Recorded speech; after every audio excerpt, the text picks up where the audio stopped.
Hello दोस्तों, नमस्ते। आज की कहानी का नाम इज्जत है। बुआ की बेटी गीता विदा हो चुकी थी। सुबह के 6 बज गए थे। सभी मेहमान सोए हुए थे। पूरा घर अस्त व्यस्त था, लेकिन गीता की बड़ी बहन सपना दीदी जाग गई थी और घर में बिखरे बर्तनों को इकट्ठा करके रसोई में रख रही थी। सपना दीदी को काम करता देख नेहा, जो उठने की सोच रही थी, उसने पूछा, सपना दीदी, क्या समय हुआ है? अभी 6 बज रहे हैं नेहा। दीदी, आप अभी से उठ गए? थोड़ी देर से और आराम कर लेती। सुबह के ब्याह में आप पूरी रात जगी हो। बहन के ब्याह में आप पूरी रात जगी हो। 5 बजे सोए थे और अब आप इतनी जल्दी उठ गए। जाग गए, कम से कम 2 घंटे तो सो लेती। सपना मासूम हंसी हंसते हुए बोली, अरे हमारे हिस्से में कहाँ नींद लिखी है? घंटे भर में देखना, एक एक करके सब लोग उठ जाएंगे और उठते ही सबको चाय नाश्ता चाहिए। ये जिम्मेदारी मेरे हिस्से में आती है। चल उठ जा, अब तू भी। सालों बाद मिले हैं, 2-4 दिल की बातें कर लेंगे। बाद में भी मैं सारा दिन व्यस्त रहूंगी। अभी आधा घंटा फ्री हूँ। नया सपना दीदी के कहने पर झट से बिस्तर छोड़कर उठ गई। ये सच था कि दोनों चचेरी बहनें बरसों बाद मिली थी, पूरे 10 साल बाद। सपना दीदी को उसने ध्यान से देखा और इस बीच न जाने उन पर क्या क्या बीती होगी।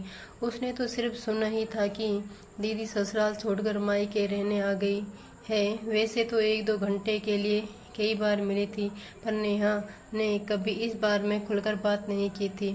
शादी से पहले गर्मी की छुट्टियों में अक्सर सपना दीदी बनारस आती तो महीने भर साथ रहती। खूब बनती थी दोनों की। पर समय समय की बातें नया फ्रेश होकर आई तो देखा सपना दीदी बरामदे में कुर्सी पर अकेली बैठी थी। यहाँ अकेले में गप्पे मारेंगे, एक बार सब बचपन की आदत ताज़ा कर लेंगे। सपना दीदी और फिर दोनों चाय की चुस्कियाँ लेने लगी। दीदी, आपके साथ ससुराल वालों ने ऐसा क्या किया कि आप उन्हें छोड़कर हमेशा के लिए यहाँ आ गए? नेहा, तुमसे क्या छिपाना, तू तो मेरी बहन भी है और सहेली भी। दरअसल मेरी ही गलती थी। बहुत अकड़ में रहती थी मैं। पापा की सिर छड़ी लाडली थी, तो ससुराल वालों की कोई भी ऐसी बात जो मुझे अच्छी नहीं लगती, मैं उनका जवाब दे देती थी। पर पापा हमेशा कहते थे कि अगर कुछ भी कहो तू मत सुनना। पापा को अपने पैसों का बड़ा घमंड था, जो मुझे भी था। बस मेरा तेज स्वभाव ही था मेरा दुश्मन बन गया। चाय खत्म हो गई थी हमारी, पर दीदी की दुखों की कथा भी बाकी थी। दीदी आगे बोली, मेरे सास ससुर बहुत समझाते कि बेटा, इतनी मिजाजी से घर नहीं चलते। मेरे पति कपिल भी मेरे इस स्वभाव से दुखी थे, किंतु मुझे किसी की परवाह नहीं थी। 1 वर्ष के बाद विक्की का जन्म हुआ तो मैंने कहा कि 30 दिन बाद मम्मी पापा के घर जाऊंगी। यहाँ पर ठंड है, बच्चे को सर्दी लग जाएगी। नेहा दीदी का चेहरा देख रही थी, वहाँ दुख के सवरेगों को अलावा कुछ नहीं था। सपना में जिद करके मायके आ गई, फिर मैं गई ही नहीं। 6 महीने, 1 वर्ष, 2 वर्ष, जाने कितने वर्ष बीत गए। मुझे लगा एक न एक दिन वे जरूर आएंगे मुझे लेने, किंतु कोई नहीं आया।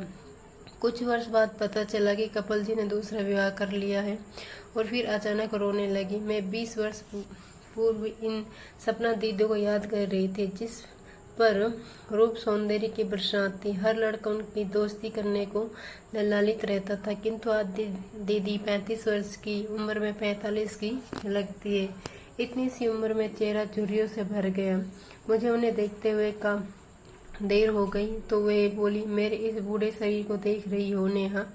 इस घर में मेरी इज्जत कोई नहीं करता। देखा नहीं मेरे भाइयों और भाभीियों को तुमने? वह मेरे बेटे विक्की और मुझे नौकरों से भी बदतर समझते हैं। पहले सब ठीक था, पापा के जाते ही सब बदल गए।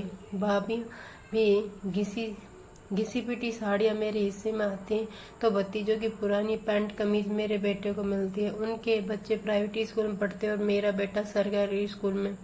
15 वर्ष का है विक्की, 7वीं कक्षा में है। 3 बार 7वीं में फेल हो चुका है। दीदी ने साड़ी किनारे में आंख पहुंचते धीरे से आगे कहा, भाई अपने बेटों के नाम पर जमीन खरीद जा रहे हैं, पर मेरे बेटे के लिए क्या? कुछ नहीं। घर के सारे लोग गर्मियों की छुट्टी में घूमने जाते हैं और हम यहाँ बीमार पड़ी माँ की सेवा और घर की रखवाली करते हैं। तू तो अपनी है, तुझसे क्या छुपाऊं? जवान जोड़ों को हाथ में हाथ डालकर घूमते देखती हूँ तो मन में शोर कर रह जाती हूँ। दीदी अपनी दुख भरी आवाज में कह रही थी, नेहा, आज मैं बंद कमरे का वे पक्षी हूँ जिसने अपने पंखों को स्वयं कमरे की दीवारों से टक्कर मार कर तोड़ा है। आज मैं एक खराब पड़ा हुआ वही सामान जिसे चाहे पैर से मार कर इधर उधर घुमा रहा है। आज मैं अकेलेपन के घोर अंधेरे में अकेली रह गई हूँ। दीदी का रोना मुझसे देखा नहीं जाता, किंतु आज मैं उन्हें रोकना नहीं चाहती थी। उनके मन में जो था उसे बह जाना देना चाहती थी। थोड़ी देर चुप रहने के बाद सपना दीदी आगे बोली, सच तो ये है कि मेरी गलती की सजा मेरा बेटा भी भुगत रहा है। मैं वे सब नहीं दे पाई जिसका वह हकदार था।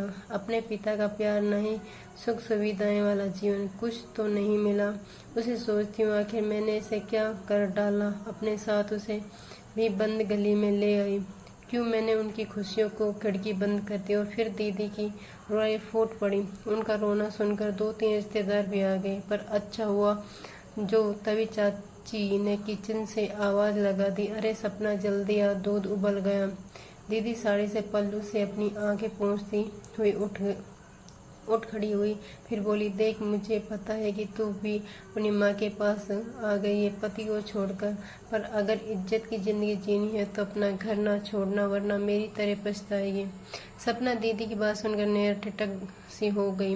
यह एक भयानक सच था। उसे लगा कि रोहित और उसके बीच जरा सी टकरार ही तो हुई है। रोहित ने किसी छोटी सी गलती पर उसे चांटा मार दिया था, पर बाद में काफी माफी भी मांग ली थी। पर नेहा की माँ ने उसे समझाया था कि ऐसे घर नहीं छोड़ते। उसने मुझसे माफी मांग ली, वापस चली जा। नेहा सोच रही थी कि अगर कल को उसके भैया भाभी विक्की की तरह उसके बेटे के साथ व्यवहार करेंगे तो क्या पता मेरे साथ भी दीदी जैसा ही होगा। फिर नहीं नहीं कहकर नेहा ने घबरा कर आंखें बंद कर ली और थोड़ी देर बाद ही पैकिंग करने लगी अपने घर यानी रोहित के घर जाने के लिए। उसे उस बंद खिड़की को खोलना जिसे उसने खुद बंद कर दिया। बार बार उसके कानों में सपना दीदी की ये बात गूंज रही थी कि नेहा इज्जत से रहना चाहती हो तो पति का घर ही कभी ना छोड़ना।